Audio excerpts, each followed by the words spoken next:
Hey, you're good. You're good.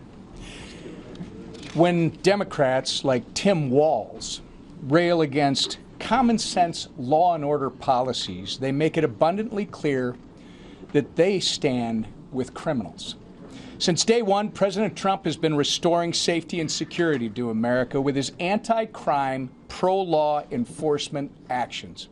Thanks to him, crime in Washington, D.C. is down to historic lows.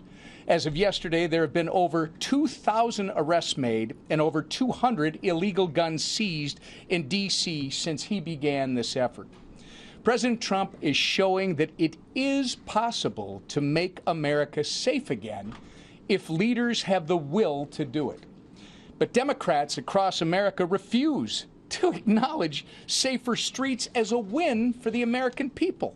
Instead, failed leaders like my state's governor, tough to call him that, rail against President Trump and the Republican Party in an attempt to defend their own dangerous soft-on-crime policies. These soft-on-crime policies don't just defy common sense. They put real lives at risk. The whole world witnessed this when over the weekend a video was released of a 23-year-old woman boarding a train in Charlotte, North Carolina. Moments later, she was dead, stabbed in the throat by a random man sitting behind her who had been arrested and released more than a dozen times prior. Woke judges, DAs, and politicians run and govern on a platform that protects criminals while leaving innocent civilians to bear the consequences. It doesn't have to be this way.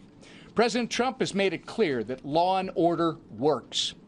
Now is the time for the shameless so-called leaders of blue cities and states to take a page out of President Trump's playbook. With that, I turn it over to our great leader, Steve Scalise.